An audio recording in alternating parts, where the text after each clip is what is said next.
नमस्कार दोस्तों, मैं राकेश रोशन अपनी दूसरी कविता जो हमारे देश के किसानों के लिए समर्पित है लेकर आज उपस्थित हुआ हूँ। इस कविता के शीर्षक हैं जग के पालनहार। कोई कीचड़ में सना सा दिख रहा है, क्या पता भूमि पर कुछ यूं लिख रहा है। कोई कीचड़ में सना सा दिख रहा है, क्या पता भूमि पे कुछ यूं लिख रहा है। एक लड़के ने पूछा, भैया वो है कौन? सोचने कुछ पल लगा मैं होकर मौन। एक लड़के ने पूछा, भैया वो है कौन? सोचने कुछ पल लगा मैं होकर मौन।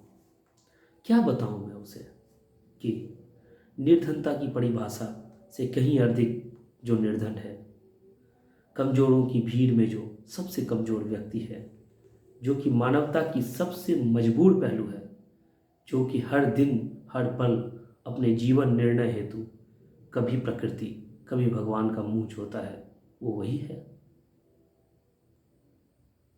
क्या बता दूं मैं उसे कि जिसके कारण हम सभी जिंदा यहाँ हैं, जिसके कारण हम सभी जिंदा यहाँ हैं, जिसके मेहनत से जगत ये नाचता है, जिसके खून पसीने संग संग जलते हैं, जिसके उपजाए अन्न से सभी पलते हैं, वो वही है।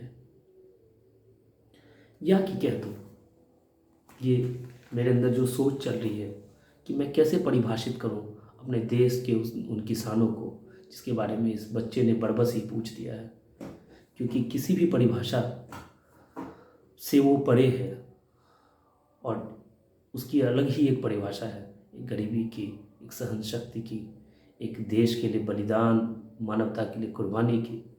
उसे मैं पिरोने की कोशिश कर रहा हूँ अपने दिमाग में कि मैं उसे क्या बताऊँ, कैसे बताऊँ।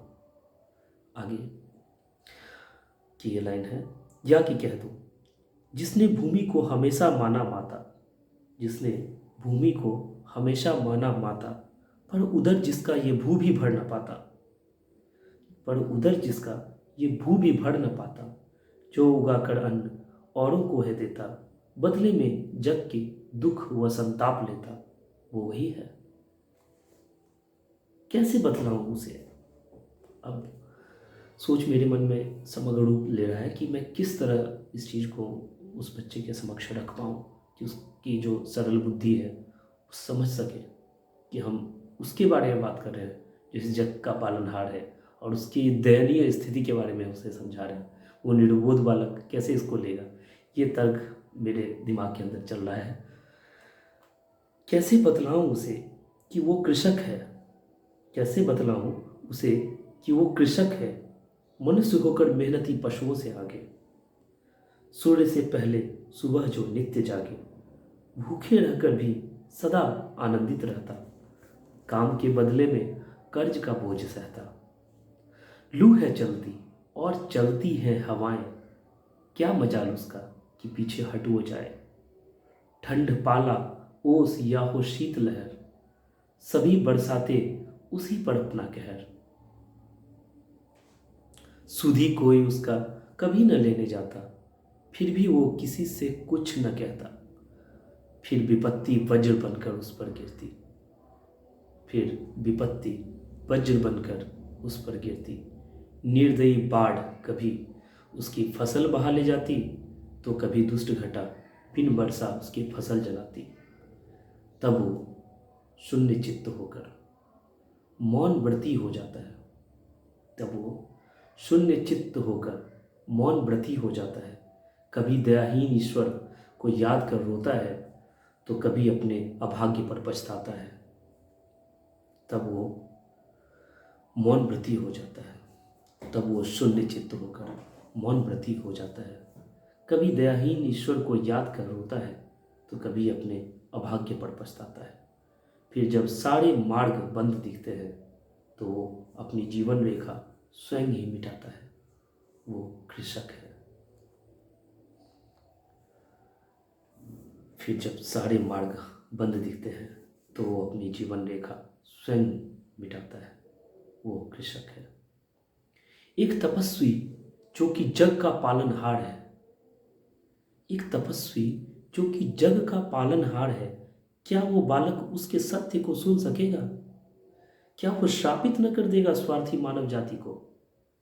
क्या वो श्रापित न कर देगा स्वार्थी मानव जाति को, या बड़ा होकर उसके हक के लिए लड़ेगा? ना। फिर मेरे अंतर मन में ये आता है कि क्या होगा इसका अंतिम परिणाम अगर मैं इस बात को उस बालक के समक्ष रखता हूँ। अंत में ये निष्कर्ष है आखिरी लाइन में, ना कितने ही बच्चों ने सुनी होगी ये कहानी, कितने ही बच्चों ने सुनी होगी ये कहानी, पर पहुंच बड़े ओहदों पे कुछ कर न पाया, पर पहुंच बड़े ओहदों पे कुछ कर न पाया। चलो बतला दूं उसे कि वो मजदूर है, चलो बतला दूं उसे कि वो मजदूर है। ठीक से मजदूरी भी करना जिसे ना आया, ठीक से मजदूरी करना भी जिसे ना आया। ये हमारे देश के कृषकों की वास्तविकता है दोस्तों। हमें समझना चाहिए कि हमारे पालनहार है, हम किसी भी क्षेत्र में हैं जीवन के, और अंतिम रूप से हम जिस पर निर्भर करते हैं